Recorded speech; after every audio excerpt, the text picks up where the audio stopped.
हम आपको कह रहे हैं कि हम आपको सबक सिखा देंगे, पूर्णिया में घुस के सबक सिखा देंगे कि देश को हिजड़ों का फौज बोलेंगे तो पप्पू यादव आपको सबसे पहले मनीष कश्यप पे टकराना पड़ेगा। नहीं बोल सकते हैं देश को हिजड़ों का फौज। आपको हिम्मत किसी, आपको औकात नहीं है कि देश को हिजड़ों का फौज बोल दे। अरे थम जा भाई, थम जा। आइए ना हम बताते हैं पप्पू यादव हिजड़ों का फौज देश को बोले या फिर देश के लोग को बोले या फिर देश में रह रहे आपके जैसे लोग को बोले। सबसे पहले हमको एक बात बताइए, अगर कोई इंसान जेल में रह के बाहर अपना पूरा साम्राज्य चला रहा हो, जिसको मन उसको उठवा ले रहा हो, जिसको मन उसको शूट करवा दे रहा हो, तो इस चीज़ का जिम्मेदारी कौन लेगा? सरकार या फिर इस देश के पब्लिक या फिर ये देश लेगा? सिंपल सी बात है। इस चीज़ का जवाब अगर किसी मूर्ख से भी आप पूछेंगे तो वो भी बता देगा कि इसका जिम्मेदारी तो सरकार पर होनी चाहिए। सिंपल सी बात है ना कि अगर कोई इंसान जेल में बैठ के इतना कुछ करवा सकता है और सरकार जो कि जेल के बाहर है उसका बाल बांका तक नहीं कर पा रहा है, दैट मीन ये फॉल्ट देश में नहीं, देश के पब्लिक में नहीं, बल्कि देश के मौजूदा सरकार में है। इसीलिए लोग सवाल किससे करेंगे? सरकार से। ठीक उसी तरह पप्पू यादव भी जो ये पोस्ट किए हैं, ये सरकार से सवाल के संदर्भ में पोस्ट किए हैं, सरकार से सवाल पूछ रहे हैं और सरकार के सिस्टम से सवाल पूछ रहे हैं, ना कि इस देश के पब्लिक के लिए पोस्ट किए हैं और ना ही देश के लिए। इसलिए आप बात को 360 मत घुमाइए, किसी भी बात को देश को लपेट दिए, देश के पब्लिक को लपेट दिए।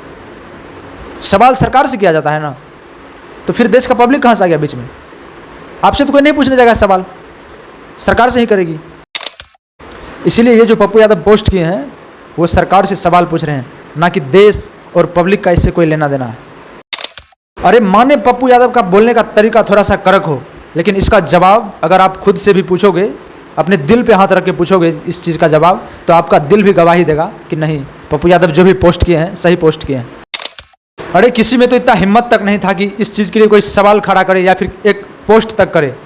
पप्पू यादव इकलौता नेता हैं जो कि इसके खिलाफ आवाज़ उठाएं तो मिर्ची लग गई।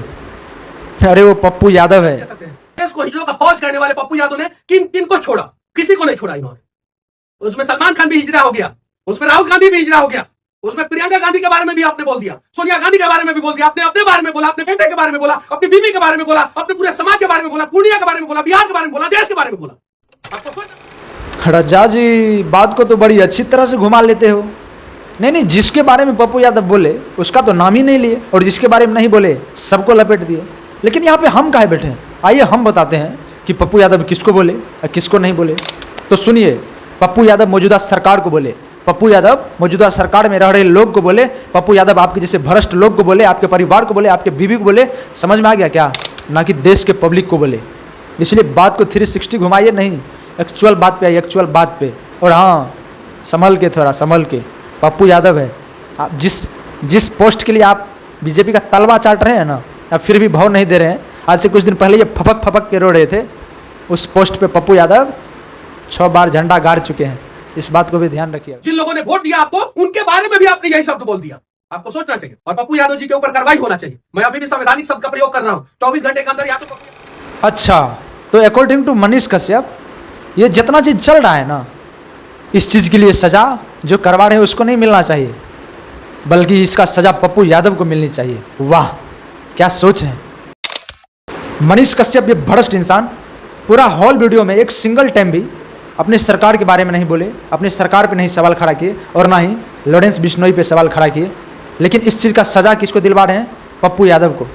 हालांकि डर देख के अच्छा लगा, क्योंकि पता है ना कि गलती से भी लॉरेंस बिश्नोई का नाम लेंगे तो समझ जाइए आगे।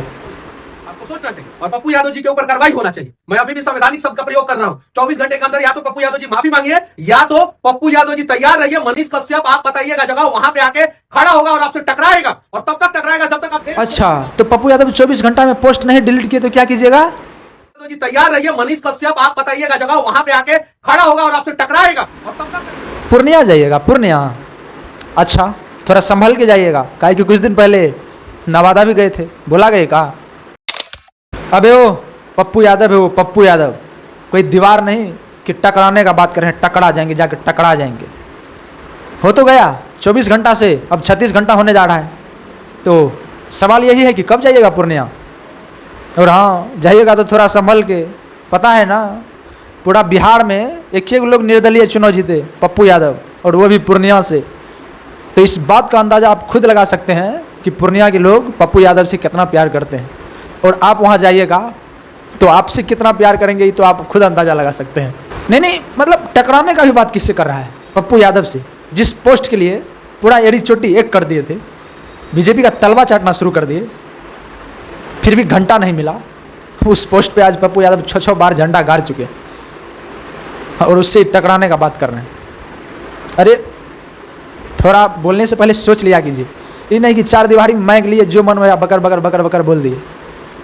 पप्पू यादव है वो, पप्पू यादव। जाइए एक बार पूर्णिया, हो गया ना 24 घंटा, अब तो यही देखना है बाकी कि आप पूर्णिया कब जा रहे हैं टकराने पप्पू यादव से। टकरा जाएंगे, जाइए अब टकराइए पप्पू यादव से, देखते हैं कितना हिम्मत है आप में। तो इंतज़ार तो अब बस यही रहेगा कि कब आप पूर्णिया पधार रहे हैं और वहाँ के लोग कितना अच्छा से स्वागत करते हैं, जस्ट लाइक नवादा। खैर आइए अब थोड़ा सा सीरियसली बात करते हैं। देखिए आप लोग तो जानबे करते हैं कि किस तरह से लॉरेंस बिश्नोई जेल में रहते हुए बाहर अपनी पूरी साम्राज्य चला रहे हैं। इसमें क्या सही है क्या गलत है, यह डिसीजन सरकार को लेनी चाहिए, इस पर सरकार को एक्शन लेनी चाहिए। बाकी लोग इससे बोलने वाले कोई नहीं होते हैं। तो इस चीज़ पे अगर पप्पू यादव एज अ सांसद कहिए या फिर एज अ पॉलिटिशियन इस चीज़ पे स्टैंड लेते हैं, इसके बारे में पोस्ट करते हैं, तो आप मतलब थोड़ा सोच के देखिए। अगर मनीष कश्यप भी पॉलिटिशियन है, बीजेपी नेता है, तो एज ए पॉलिटिशियन इसको इस चीज़ का सपोर्ट करना चाहिए, इस चीज़ का समर्थन देनी चाहिए या फिर पप्पू यादव का विरोध करनी चाहिए? तो सिंपल सी बात है कि अगर फॉल्ट है कहीं ना कहीं तो सवाल भी सरकार से ही किया जाएगा। तो अगर पब्लिक या फिर पप्पू यादव इस चीज़ को लेकर सवाल करते हैं सरकार से, तो इसमें क्या गलती है? हमको या फिर किसी को तो नहीं लगना चाहिए इसमें कहीं से कोई गलती है, किसी भी तरह से कोई चीज़ इसमें गलत है। सरकार से सवाल कर रहे हैं और सरकार को अगर बोल रहे हैं, थोड़ा समझे, थोड़ा बोलने का तरीका कड़क है पप्पू यादव का, लेकिन गलत तो नहीं बोल रहे हैं। आप थोड़ा गहराई से सोचिए, आपको खुद समझ में आ जाएगा कि पप्पू यादव क्या बोलना चाह रहे हैं। और ये मनीष कश्यप जो बार बार घुमा के मतलब देश या फिर देश के लोग को लपेटने का काम कर रहे हैं, नहीं, हम एक चीज़ पूछना चाहते हैं, इसको थोड़ा कॉमन सेंस का कमी है क्या? इतना इसको समझ नहीं है कि अगर ये चीज़ हो रहा है तो इस चीज़ के लिए सिंपल सी बात है, कोई सवाल करेगा तो सरकार से ही करेगा सवाल, तो फिर इसमें देश कहाँ से आ गया? तो इसीलिए प्लीज़ देश की राजनीति नहीं खेलिए। देश के नाम कत्थिले देश का नाम बेचते हैं, थोड़ा सा शर्म कीजिए। अगर आवाज़ नहीं उठा सकते हैं तो अगर कोई उस चीज़ के लिए आवाज़ उठा रहा है तो उसको दबाने का भी कोशिश मत कीजिए। बाकी आप इस चीज़ पे क्या सोचते हैं कमेंट बॉक्स में बता सकते हैं। मिलते हैं फिर से किसी नेक्स्ट वीडियो में, तब तक के लिए जय हिंद जय भारत।